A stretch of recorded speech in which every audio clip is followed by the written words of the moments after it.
Okay, so we have, this is example 510. We have refrigerant 134A right here entering. So these inlets are numbered for you. There's inlet 3 and, well, inlet 3 and outlet 4, or I guess location 3, location 4, location 1 and location 2. So refrigerant 134A enters at 70 degrees C and it leaves at 35 degrees C. So it's being cooled by water in a condenser. And it enters it tells you it enters with a mass flow rate of, ooh, what's this kk per minute? That should be kilograms, I'm assuming. Let me just check my notes. Yeah, it should be kilograms. There's a typo. At 1 megapascals and 70 C and leaves at 35 C. So that's 6 kilograms per minute. The cooling water enters at 300 kPa and leaves at 15 degrees C. Or sorry, and 15 degrees C and leaves at 25 degrees C. So notice we're not actually given a flow rate of cooling water, but we have to determine what's the mass flow rate of the cooling water required and the heat transfer. Oh my God. Oh, what was I doing when I typed this? The heat transfer, I believe it's of the, to the heat transfer of the, oh my God, the refrigerant to the water. Yeah, this should be, let me just fix this right now. The heat transfer of the refrigerant to the water and the mass, this is kilograms per minute. Wow, I made the same typo on the paper too, so. All right. So what's happening, right? I mean, this is basically an energy balance, but it's not just it's an energy balance with flow, right? The heat is being transferred from the refrigerant to the water. And we know the conditions, we know the mass flow to the mass flow rate of the refrigerant and the temperature difference, right? So based on that, we know what the rate of energy entering the system is, right? We also know that because it's a steady flow process, one of the assumptions we're going to make is that there's no accumulation, right? So all that energy that has to be transferred to the water, that's our assumption, conservation of energy. So the water's taking up all that heat energy and it's going from 15 to 25 C. And it's, we don't know the mass flow rate, right? But we do know some properties of water that we're going to use to help us figure out the, the mass flow rate. And then they want to know the heat transfer of the refrigerant to the water. So we're going to do a very simple, well, the analysis is fairly simple, but I'm going to start with the full-blown set of equations. Let me find my sheet. What happened to my blank sheet? Hold on one second. Oh, it's still in my binder, that's why. All right. So let me switch over to the document camera now that I have the the sheet. All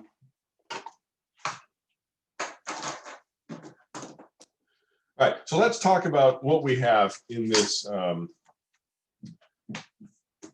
system.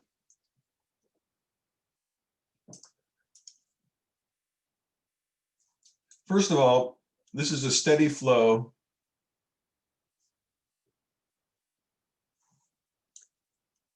system. So that means that the change in mass and change in energy of the control volume are 0, right? There's no accumulation of mass in the control volume. Notice, let me first back up by saying, notice the control volume. You probably noticed it on the screen.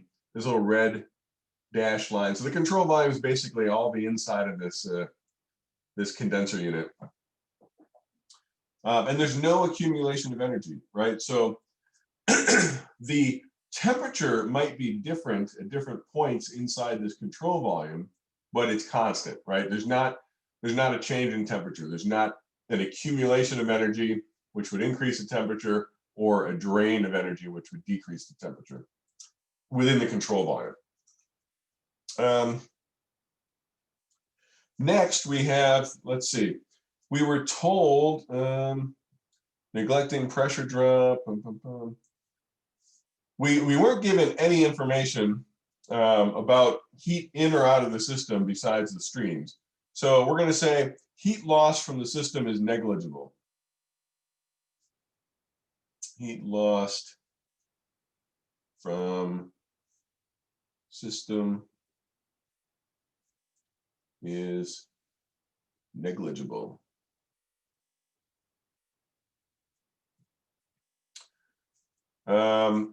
Three, if you look at the system and you know what's going on, you can see there's no work interaction.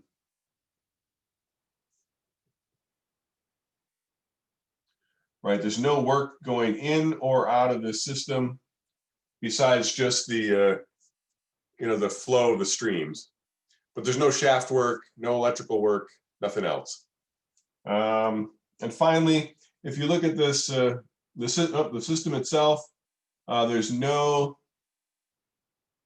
change in kinetic energy or potential energy, right? The system is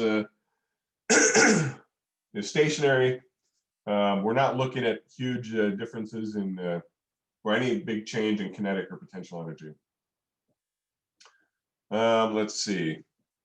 All right, so let me start by writing out a few things.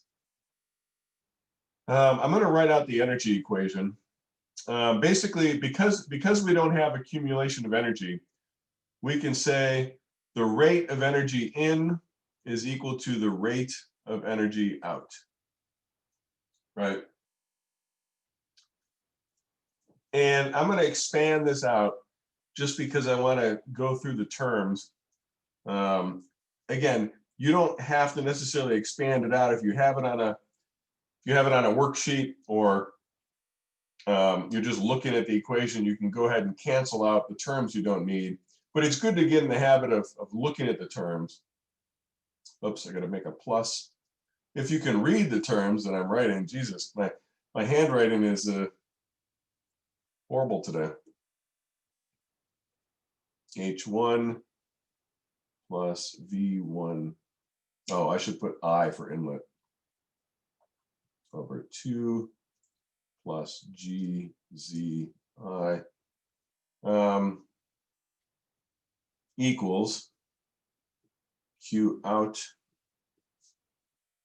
plus W out plus sum of the outlets. We got the mass flow rates at the outlets. We're going to have H, see if I can fit this in, H outlets plus V outlets over 2 squared plus GZ. All right, I just barely fit that in there. Notice let's go through the terms that we can cancel out. We already said heat loss from the system is negligible. So we're going to say that there's no, to the system itself, there's no heat in or out, right? We've defined the system as the entire system here. So internally between the streams, there's heat, right? But for part A, we're trying to figure out the mass flow rate of the cooling water. So we're looking at the whole system. We're looking at the system as a whole. We know the inlet temperature of the water and outlet temperature. We know the refrigerant inlet outlet. For the system, this is 0 and this is 0. And the same thing for work, right? We know the work, there's no work out or in to the system. Now, we have a bunch of terms here. We have multiple inlets and multiple outlets. But let's look at each individual term. What we're saying for the inlets and outlets is we're not given any elevation information. So the assumption here is that these inlets and outlets are all maybe around the same elevation. In fact, this might be even just sideways. So there's no big elevation change between the inlets and outlets of either stream. So that's this, this delta. Now, what I'm doing here is I'm canceling these individual terms, but these terms actually exist. It's just the delta between them. So maybe I shouldn't write 0. I'm just going to cancel them out. Right? They're canceling out on both sides of the equation. Right? This equals this.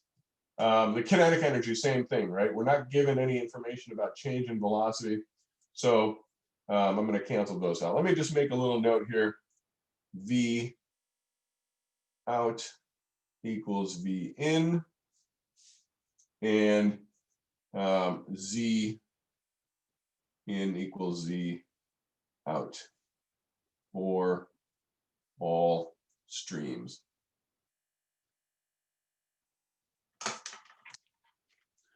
So what the heck am I left with? Well, let me expand this term here. I'm going to be left with, and I'm going to write the numbers of each stream here, right? So I'm going to have the mass flow rate of stream 1 times the enthalpy of stream 1 plus, so these are the inlet streams, right? Mass flow rate of stream 3 times the enthalpy of stream 3. And this is going to equal the outlet stream. So I've got the mass flow rate of stream 2 times the enthalpy of 2 plus, and these are specific enthalpies, right? So you're multiplying by mass. Mass flow rate of stream 4 times the enthalpy of stream 4. So that's what I have. Now I can look at this and I'm told that, well, I mean, I know the mass flow rate is whatever I put into one stream comes out of the stream, right? So mass flow rate in equals mass flow rate out for each fluid. So M1 dot equals M2 dot for water, and M3 dot equals M4 dot for R134A. So I can rewrite this equation now as, and what I'm going to do is I'm going to call this, let me call this M dot W, and this will be M dot R for refrigerant. So I'm just changing the subscripts a little bit. So now I can write M dot water, H1 minus H.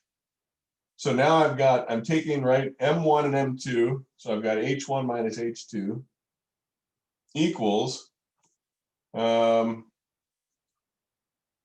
refrigerant mass flow rate times, now I'm moving this to the other side, so I've got H4 minus H3.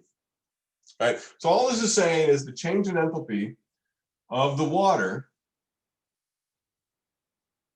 between inlet 1 and outlet 2 is the same as the change in enthalpy of the refrigerant between 4 and 3. Now notice here, this is outlet minus inlet, this is inlet minus outlet, right? That's just the way it comes out, and when you're doing this energy balance, right? In equals out, and that'll show up as negative or positive values of enthalpies or quantities, right? Heat lost, heat gained by a certain stream. All right, so now we have to figure out the enthalpies at each state. So find enthalpies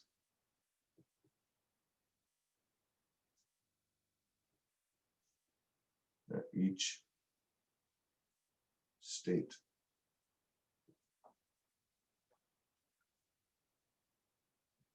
All right, so let's look at water first.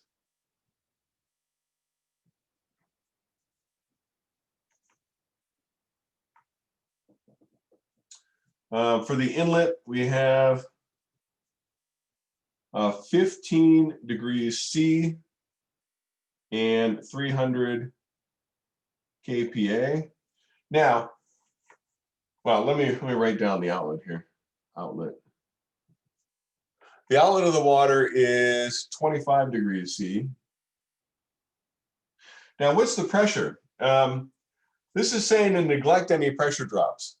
So basically, the pressure drop is small enough between the inlet and the outlet of the water. You say it's the same pressure. So we're going to say 300 kPa.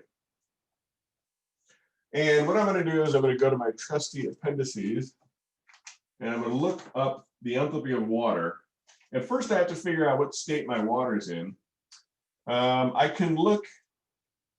You know what? This is convenient. I'm saying it's the same pressure, so I'm going to look at table A5, I believe. Yeah, A5. Now you could look at A4, but table A5 has them all at the same pressure. So we've got 300 kPa. And look at my saturated temperature. 133.52. So I'm definitely below that, right? So I'm definitely not at saturation. I'm below that. So I am a saturated, or I'm a compressed liquid in these two states. And the other way to look at this is, let me go to the temperature table. I think maybe temperature makes more intuitive sense, or the pressure. So now if I go to table A4, right, at 15 degrees C, my saturated pressure is 1.7 kPa. We're definitely above that. And 25 is 3.1. So what we're saying is that we're at high enough pressure, we're staying on the compressed liquid side. Okay, so these are both compressed liquid. Compressed liquid. And this is from table A-5 or A-4, right? Those tables give you that information. So what we're going to do is we're going to write the enthalpies. Oops. H1 is approximately equal to HF at 15 degrees C. And H2 is approximately equal to HF at 25 degrees C. So let's look these up, right? These are the enthalpies of saturated liquids. So we're going to look at our temperature table, or this is from Appendix A4 now. So what do we have? We've got 15 degrees C. We go across. Is my enthalpy even on the page? It is, just barely. I keep losing my, 62.98. That's my saturated. Oh, wait, they're the same. Geez. 62.982. This is the enthalpy. So yeah, be careful. This is internal energy. This is enthalpy. Oh, my camera froze. Hold on a second. All right. Enthalpy over here. Where the heck was I? All right. 15 degrees C, saturated liquid, 62.98. And then for 25 degrees C, we have 104.83. The units on this are kilojoules per kilogram. So let's write those down. This is 62.980 kilojoules per kilogram. And this is 104.83 kilojoules per kilogram. And both these numbers come from table A-4, right? Remember, we have a compressed liquid, so the estimate is that the enthalpies, you can do this for enthalpy and for internal energy, that you can assume that the value that you need is, as long as it's compressed liquid, is close to that of the saturated liquid value. Okay, so that's water. Next, let's look at R134A.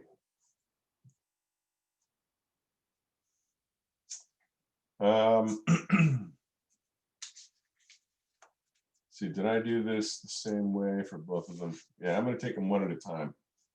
The inlet is 70 degrees C and 1 megapascal. Let's just look this one up first here. So I'm going to look at appendix, let's see, I think it's 11 or 12. Let's see, refrigerant. Oh yeah, 11 or 12. This is by temperature. What do we got? 70 C. Oh yeah, we got that. Oh, we're doing the same. We're making the same assumption here. 1 megapascal inlet and outlet for the refrigerant. But let's look at the inlet first.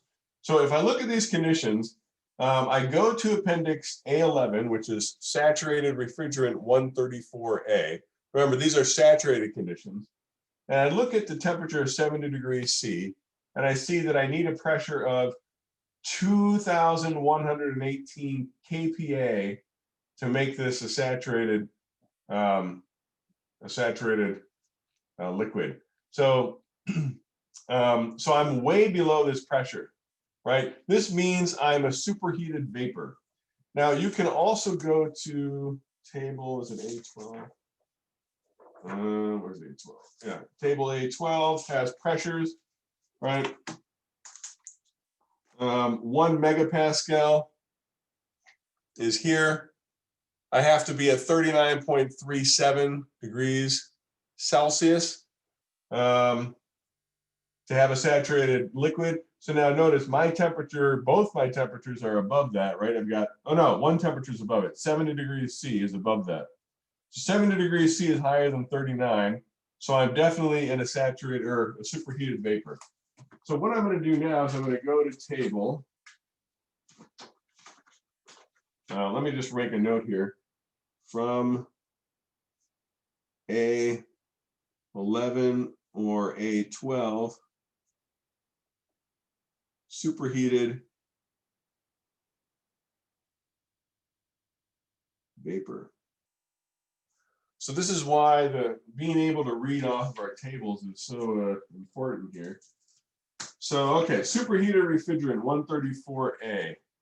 I'm looking for, let me find the conditions, 1 megapascal. Here it is, okay. 1 megapascal. And if I look here, 1 megapascal. Oh, sorry, this is table A13, saturated or superheated refrigerant 134A. I'm at 70 degrees C, so I come across, and what's my enthalpy? 303.87 kilojoules per kilogram. So H3 equals 303.87 kilojoules per kilogram, and that's from appendix A13. Now the outlet is 35 degrees C at 1 megapascal.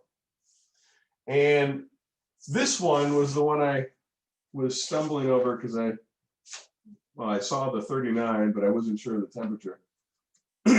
So now I go to table A12.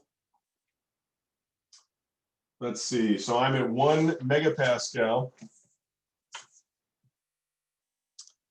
And notice my temperature, right? 39.37. That's my saturated temperature. That's our saturated line. I'm below that. I'm at 35 degrees C, which means I am in a compressed liquid state. I mean, not myself personally, but the refrigerant. So let me just make a note here. From A-12, I can see this is a compressed liquid.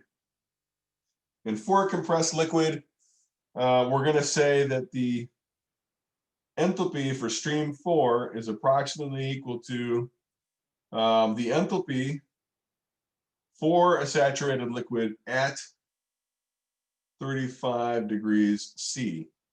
And I'm going to get that from table A11, I believe. A11. All right, we're at 35 degrees C. Oh, let's see. Refrigerant. Oh yeah, you have to do interpolation on this, guys. Should I do the interpolation or should I just write the answer down? It's at 35. Oh, you know what? This is actually very easy. All right, this interpolation is going to be the easiest you could possibly ask for.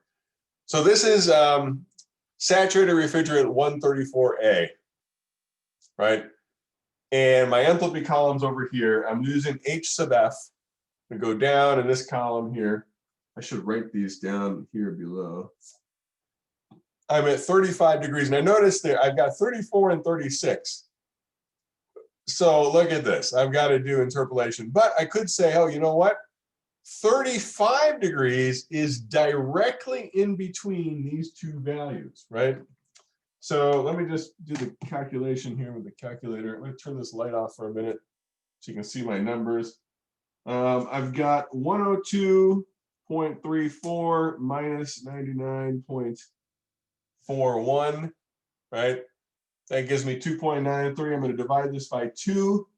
I'm going to add this to the 99.41. We get 100.875. That is all interpolation is, guys. This was easy because this temperature is directly between the two. So I take the difference, divide it in half, and add it, right? When you're doing linear interpolation, you're looking at how far between these two values are you, right? So you can see with this one, it was easy. It was right in between. So this is going to be 100 point, I'm going to round up to 88 kilojoules per kilogram. This comes from what appendix was that? That was A12, I believe. No? A11.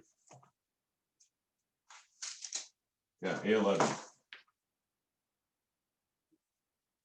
Between HF 34 degrees C and HF 36 degrees C. Oops. Sorry, I moved the page down as I was writing. Right? So we have enthalpies for each of the streams.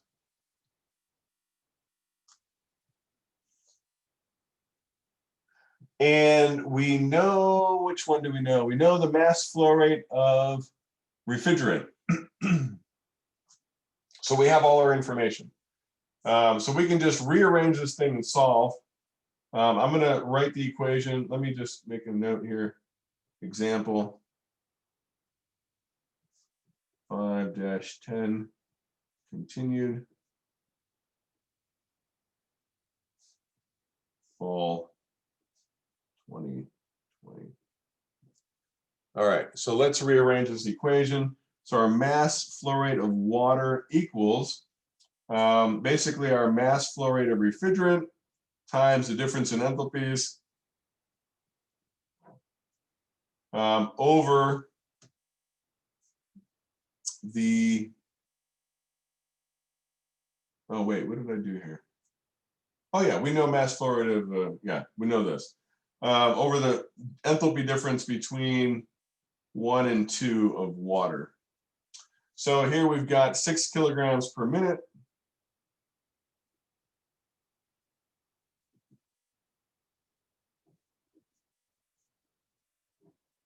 And then we have, for the refrigerant, 100.88 minus 303.87. This is kilojoules per kilogram divided by the water was 62.98 minus 104. where's my number? 83. Oh, kilojoule per kilogram.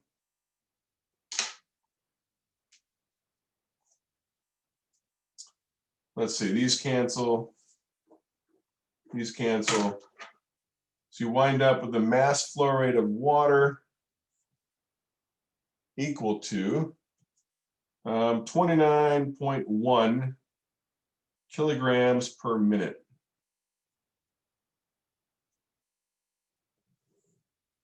This is part A. So that's fairly straightforward.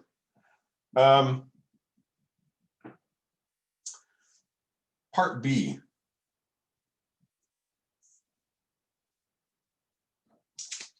Pull this down a little bit. Let me first label this. All right. So part B. Now, we've got this system here. We want to know the heat transfer from the refrigerant to the water. So for Q from R134A to water, choose a control volume occupied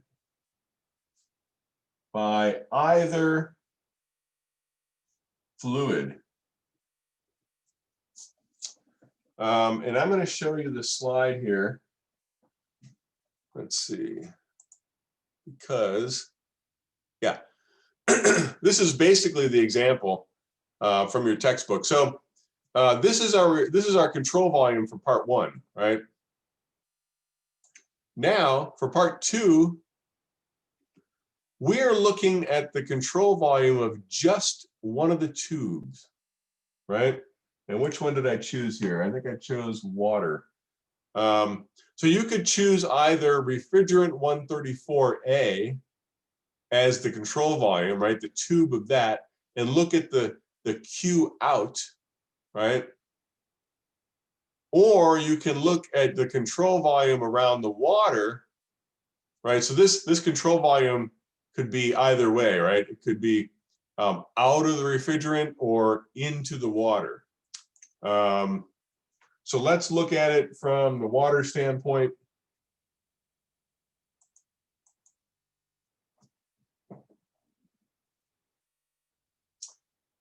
Choose to look at the water as the system.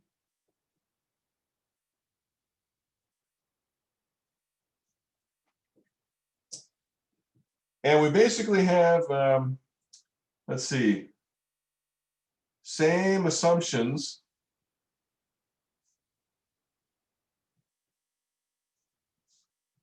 from part A apply, except I'm going to write the full equation out again, except, oh, now the Q, right, the rate of heat in or out is not equal to 0.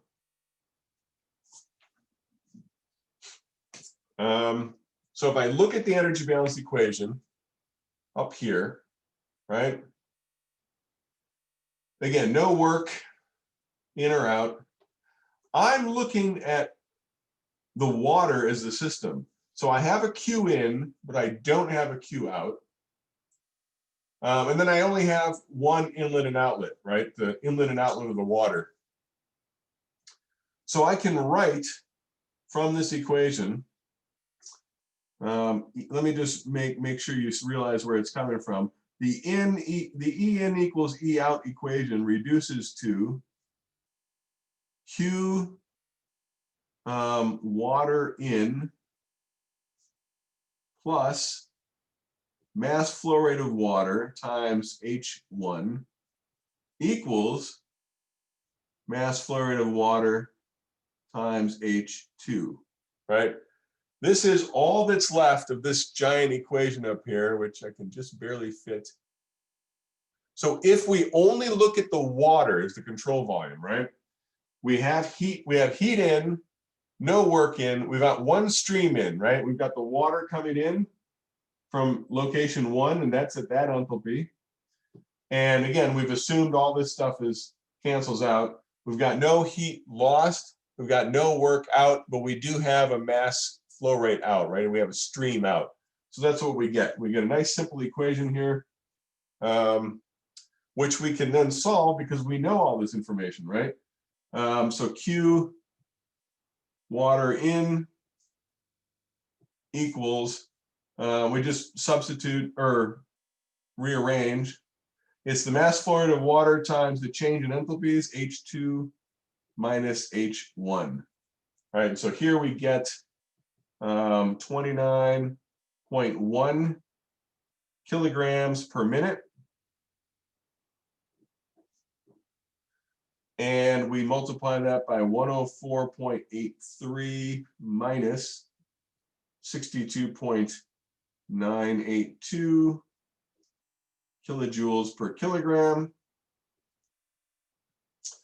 Here we wind up with Q dot for the water in is, we're at our kilojoules, kilograms. Kilograms cancel. But we notice we got kilojoules per minute. So we've got 1,218 kilojoules per minute, right? If we multiply that by, or sorry, divide that by 60, right? 1 minute is 60 seconds. This is 20.3 kilojoules per second. And a joule per second is a watt. A kilojoule per second is a kilowatt. So the Q into the water is 20.3 kilowatts. And notice this is a rate, right? It's not just, we don't just transfer 20.3 kilojoules. Because we have a flowing system, we transfer 20.3 kilojoules per second. So we're transferring energy at a rate and that is 20.3 kilowatts. So that's how you do this problem. Are there any questions about open systems and steady flow based on this example or some of the previous ones? All right, so let's move on to the next example problem. You should have, if you watched the videos, you would have gotten to the fact that we have unsteady flow processes, and something like, you know, this, where you open a valve and some fluid flows either in or out of the chamber. So the example we're going to do is this one here. Discharge of heated air at constant temperature. So what do we got? We got this, and the only difference, the major difference here is that our term, our dm dt or our de dt term is not equal to 0, right? We have a change in energy or mass, well, sometimes both, with time in our system. We have a tank. It's an insulated rigid tank of 8 cubic meters, and it has air. And the air is at 600 kPa and 400 Kelvin. The other thing we have is this electrical resistor inside, which puts some work into the system, but not until the valve opens. So the valve is opened, allowing the pressure, some of the air to escape until the pressure reaches 200 kPa. The temperature during the process is maintained constant by electrical resistance heater placed in the tank, right here. Determine the electrical energy supplied to the air during this process. So how much energy do we require during this process to keep that air at a constant temperature inside, right? So you have this expansion happening.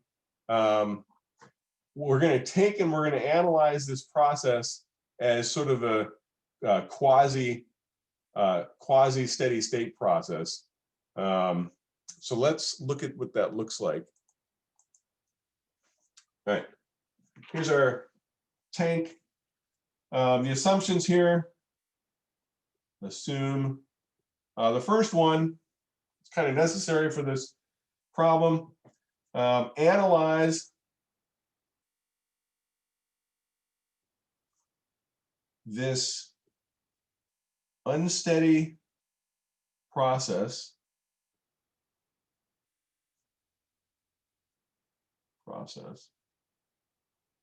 as a uniform flow process, since exit conditions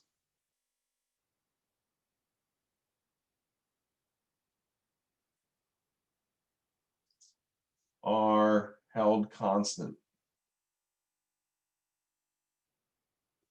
So there's no change in the air temperature, right? Because we're keeping the temperature of the air constant at this 400 Kelvin. So the stuff leaving is leaving at it's sort of a constant uniform flow, right? That's our that's how we get around this unsteady process. Let's see, delta kinetic energy and delta potential energy are negligible. That's your second assumption. And the third assumption would be air is an ideal gas with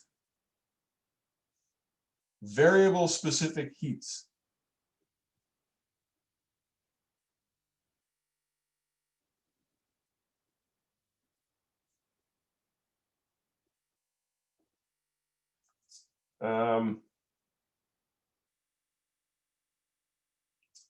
And this is not really an assumption, but this is just a statement.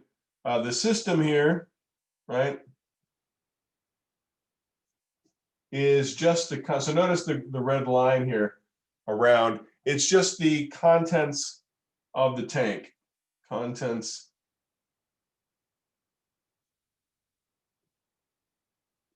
of the tank. So now if I look at the energy balance, I've got two things to worry about here. I've got the mass balance and the energy balance. So the mass in minus the mass out, flow rates, I guess, is equal to the change in mass of the system, right, per unit time. Oh yeah, I got rid of time. Okay, so these should not be dots. Just, right, you open the system, you open the valve, you close the valve, and the mass initially, right, the mass in minus mass out, we actually don't have any mass in, right? We can rewrite this as ME equals M1 minus M2. Well, we do have two different states, right? We have condition, the mass at condition or state 1 and the mass at state 2. So that's the mass, right? The difference is what's escaping. That's the exit mass, right? Let me make a note here. Exit mass. Right, lost. We can also look at the energy balance.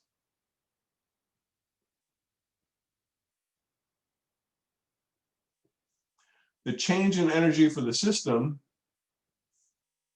is just energy in minus energy out. So we're not doing rates here because these are, oops, this is just a unsteady system. So there's no continual flow in and out. So sorry about the dots earlier. Oops, forgot my E, geez. Delta E of the system. So I'm gonna write out the full energy equation And I'm going to actually put in some, we'll see what happens here. Let's see. So I'm going to write E in and E out. And I'm going to write it in shorthand. So Q in plus W in, right? Plus, I've got the sum of the inlets, mass, and I'm going to use the term theta here for now.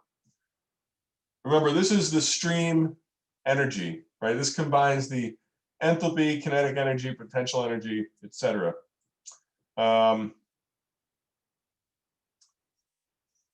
I'm going to have Q out plus W out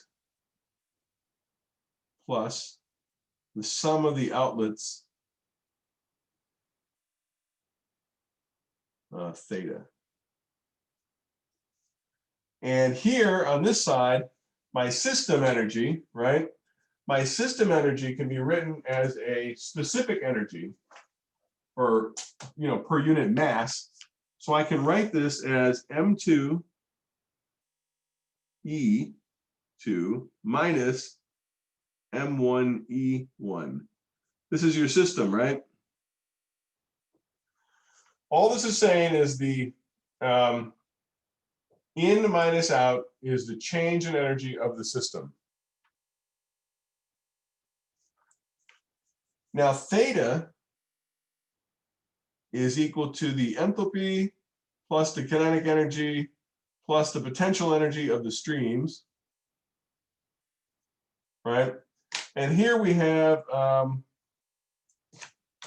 I probably should have written as a delta theta. Again, what we're looking at is a no delta KE or delta PE, right? So each of these thetas has a kinetic and potential energy term. They're just going to cancel out with each other, right? There's no change in them. So we're left with the enthalpies, at least for this term. Let's also look at the work. The work equals, so work net, work out, minus work in.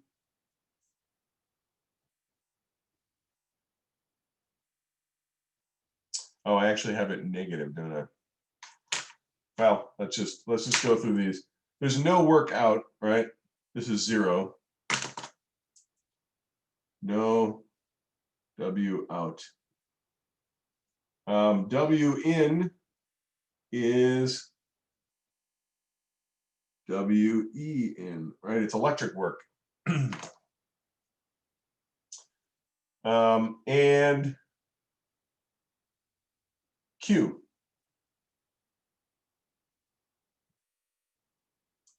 Q in minus Q out. This is the net Q of the system. You got to be a little careful with your signs, because work, remember, it's heat in, work out are positive. So that's why these conventions, these sign conventions are flipping like that. So the net work, right? If our system is the air, the net work is actually negative work in. For Q in, we've got, or sorry, for the net Q, we've got Q in and Q out. This is just 0, right? The system is well insulated. What does it say? It says well insulated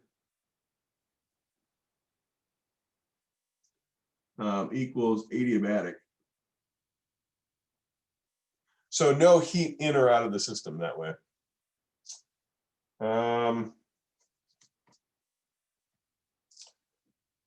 Let's see. So now I can write, finally here, let's see somewhere. E enthalpies.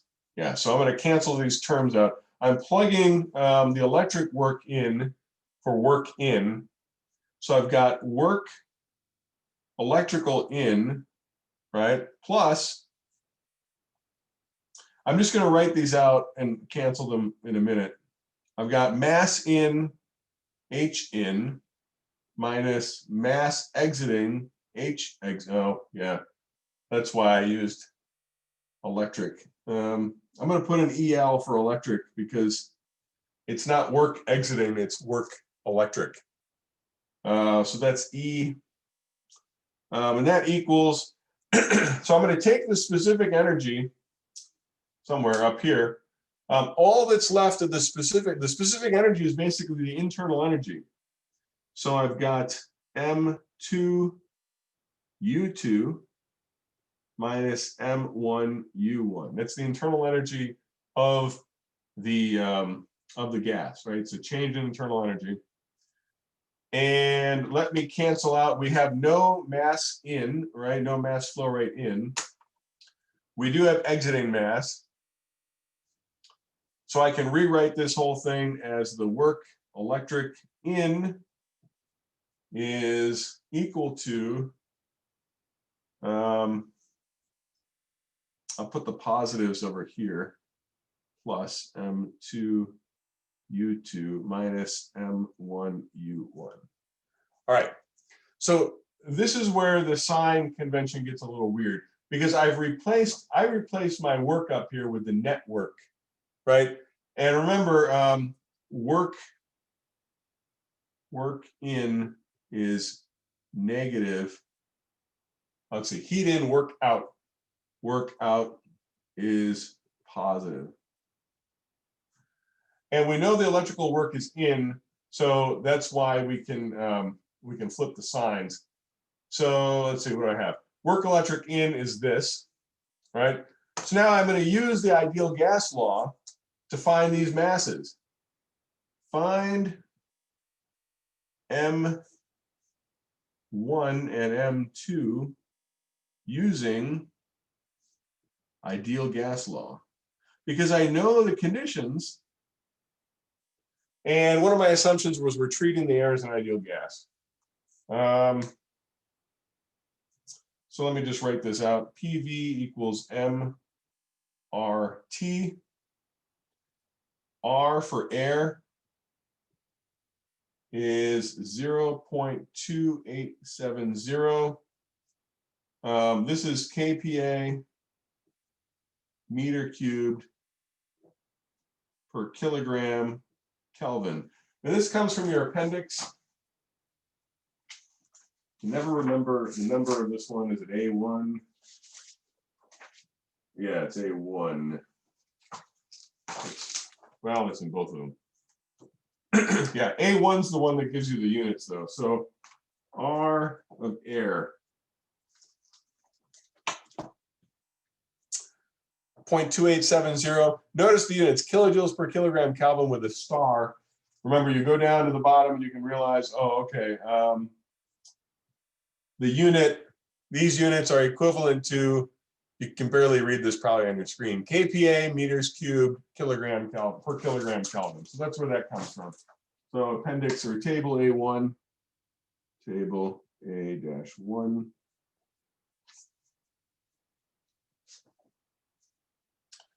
I'm going to rearrange this.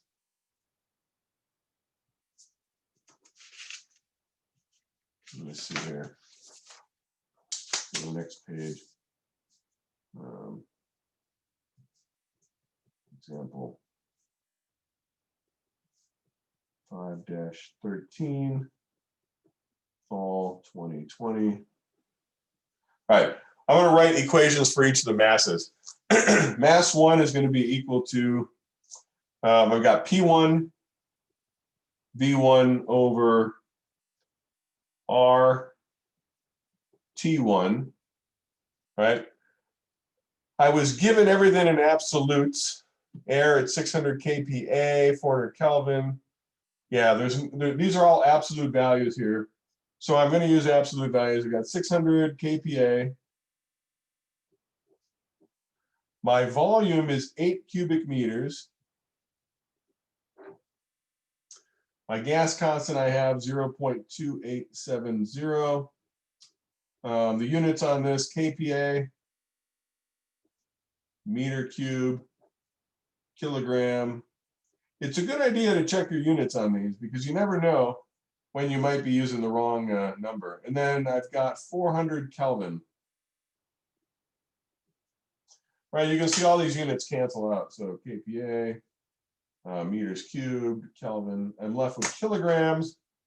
I'm left here with 41.81 kilograms.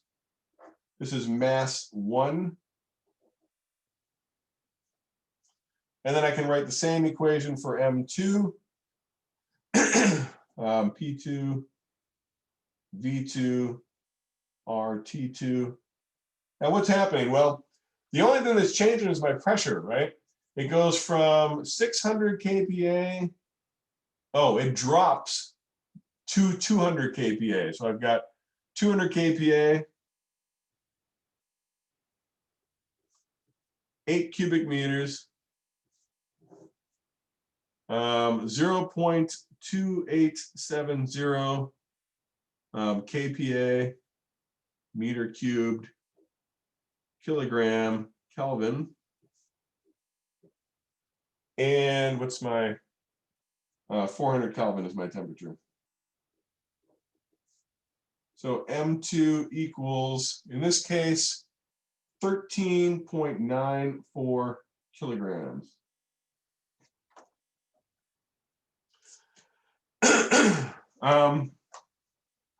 I know my exit mass as well because that's just, the exit mass is just M1 minus M2. So that's 41.81 minus 13.94 kilograms. ME equals 27.87 kilograms.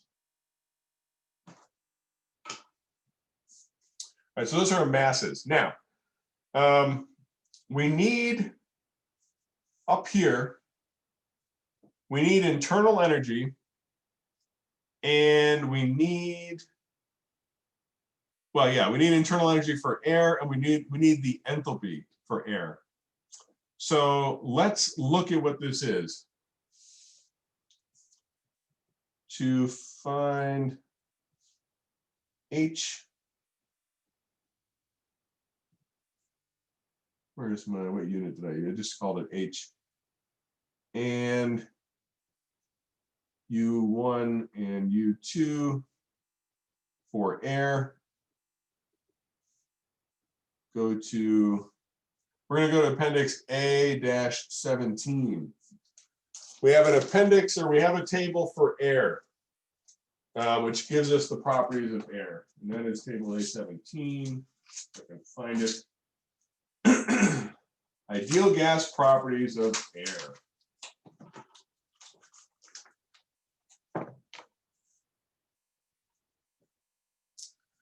And we're given temperatures. So at 400 K,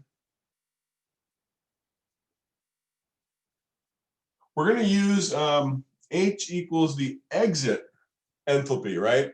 Because remember, our enthalpy, or our temperature, is being held constant at 400 Kelvin. So the exit air is leaving at 400 Kelvin.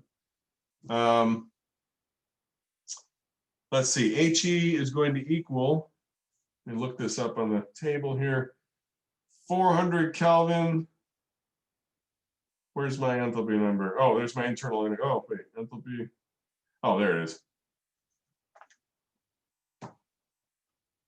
400 Kelvin, 400.98. Yeah, for some reason, enthalpy comes before internal energy on this. So this is 400.98 kilojoules per kilogram. And then U1 and U2 are going to be equal, right? Because both are at the same temperature. So U equals, remember, the system is our air inside of our box. Where is 400 Kelvin? That's P, oh, U, here's U. 286.16 kilojoules per kilogram.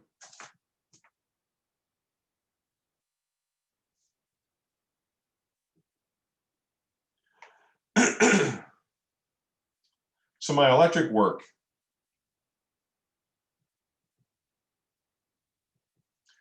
I can write this as where's my formula? I can pull the U out. So I can write ME HE plus, and then I can take the difference. I can say U times M2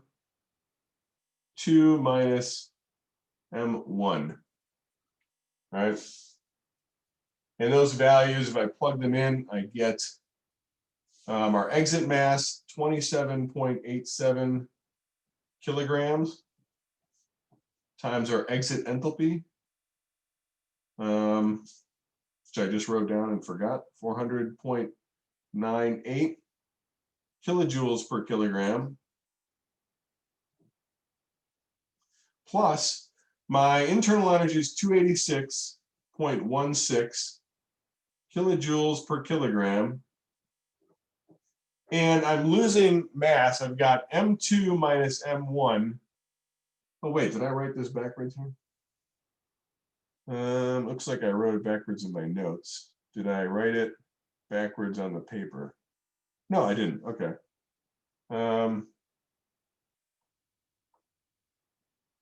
That should be reversed. What did I do? Hold on a second. 3,200. I got to check my numbers here because I think I made a mistake in my notes. Oops.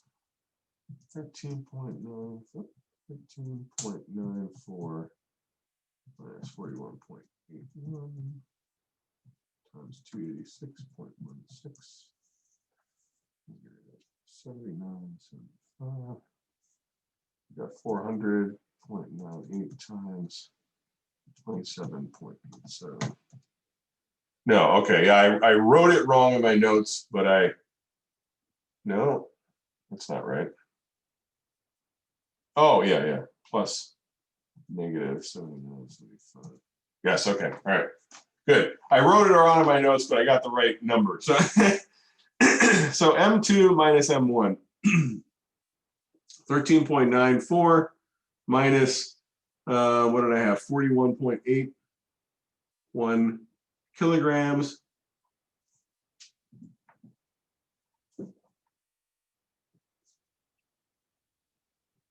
I'll write the intermediate numbers since I didn't write them in my notes. Here I've got 11,175. This is kilojoules plus. Now this, notice this is a negative, right? So here I've got a negative number. I'm going to write negative. This is 79.75 kilojoules. So 1175 minus 79.75 gives us, so the work electric is 3,200 kilojoules.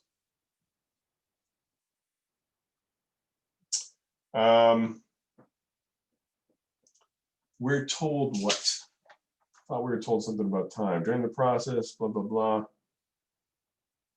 Areas allowed to escape. Okay. Oh, yeah, I know what I did. Let's first think about the situation physically, right? I've got electric work in, right, to accommodate a few things. I've got heat energy leaving in the form of hot air, right? My air is actually leaving. So I've got some kind of energy leaving the system. I've also got a change in internal energy because I've got a mass loss, right? So what's happening? My internal energy is decreasing. Well, I have to add work in because I'm losing internal energy with the loss of mass, right? This is what's driving this. This is what's driving the temperature, right? The internal energy. So this is a change. This is a negative change, right? This is a positive change from the standpoint of the system. Remember, work out, heat in, or heat in, work out is positive. Work out is positive. This is work into the system, right? So our electric work in is this plus negative of that. So I need to put in 3,200 kilojoules of electric work to maintain the temperature. So let me just write the other way I can write electric work is I can take the 3,200 kilojoules and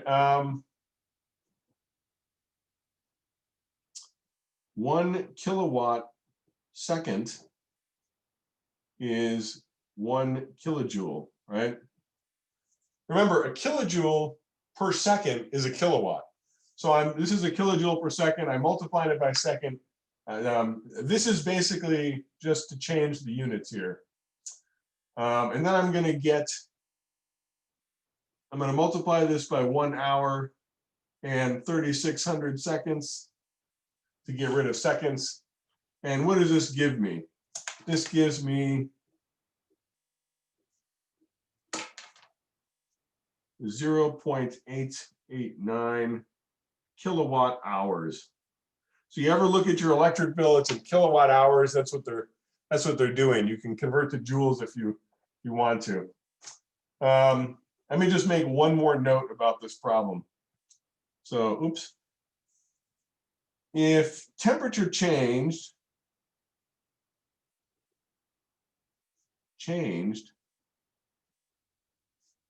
during this process,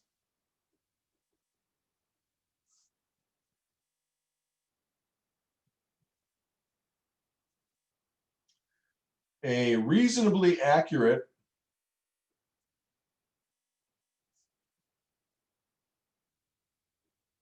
assumption